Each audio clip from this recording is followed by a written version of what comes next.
Optimization. Levels which can occur optimization. Draft, source code, building, assembling, runtime. Now we are going to discuss the main points under each of these levels under optimization.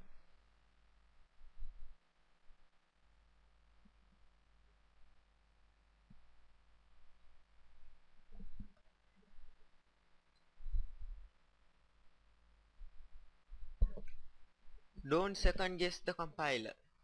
Most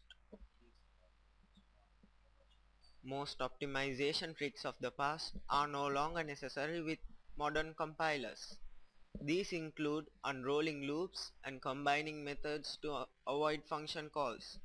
And if you are using a managed language deployed to platforms with JIT compilers, then you are actually hurting performance by denying better optimization that the JIT can do automatically. See what the compiler saw below for more. Run your code in a profiler to see which functions your programming is spending the most time in and which loops have the highest mileage. Then optimize those. You may think you know which functions should be the ones slowing down your program, but the profiler will find hotspots you never realized existed. The distance to your data should be inversely proportional to its popularity. If you need to know the US dollars to euro exchange rate 1,000 times a second for your international e-commerce site, then it needs to be on the local machine in RAM, and you will need either a caking or replication mechanism to keep it fresh. But if you only need to know it once at midnight when a batch job runs to spit out invoices, then you can spend as long as you like on an HTTP request to a server halfway across the world. It would be pointless to waste engineering time caking that data. Before you build your own caking mechanism, try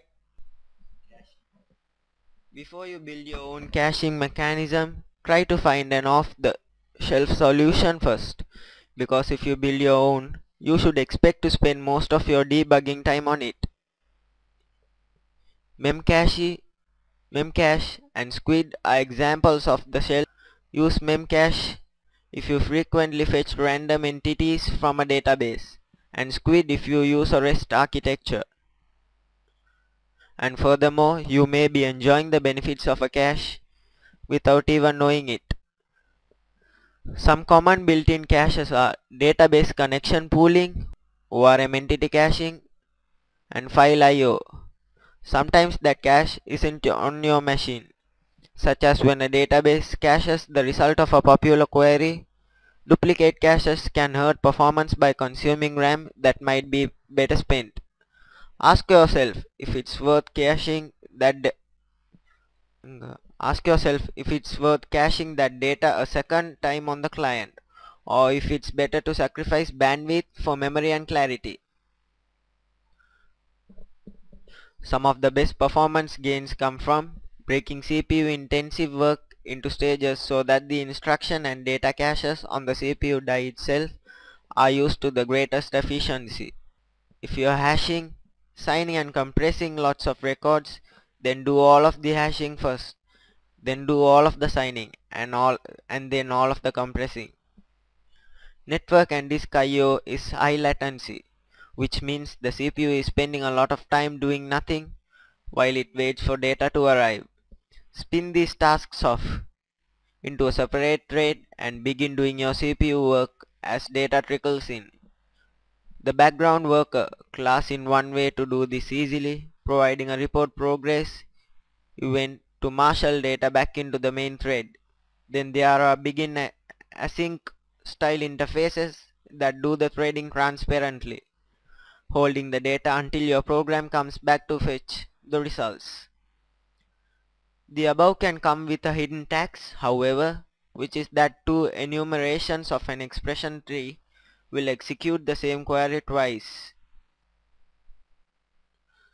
Stash the final results in an array with toArray first. If your platform has a garbage collector Avoid creating excessive object instances and promote them to private, static members instead. For example, you keep creating instances every time you need a hash and you create hashes thousands of times. This creates an enormous amount of pointless work for the GC. All of the line-by-line optimization in the world won't make bubble sort faster than quicksort. Are you doing sequential searches when a binary search is possible?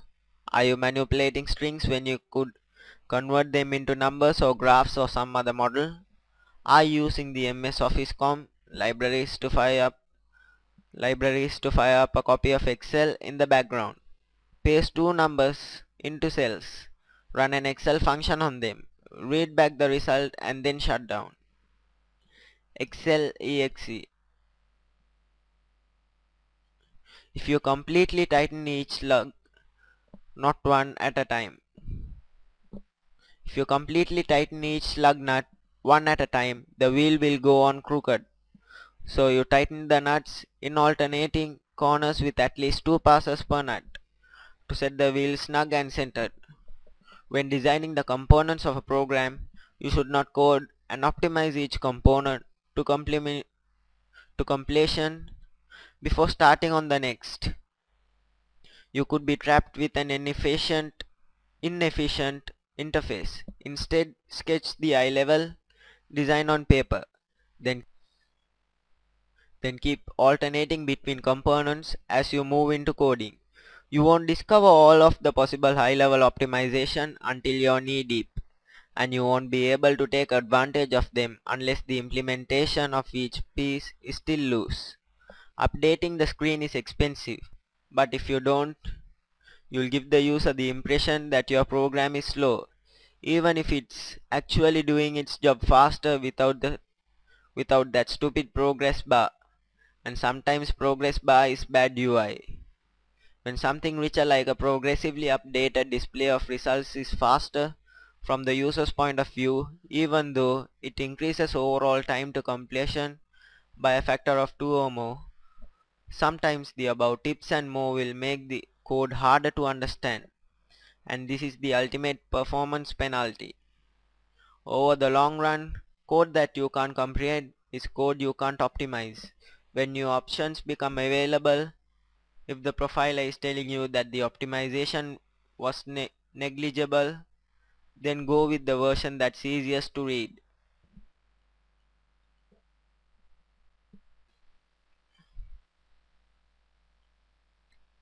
Loops. Apply type integer as index loop. Apply appropriate methods for copying arrays. Avoid method calls in loops. Handle exceptions outside the loop. These are the three methods which will be compared in both languages, and the result table will be shown next.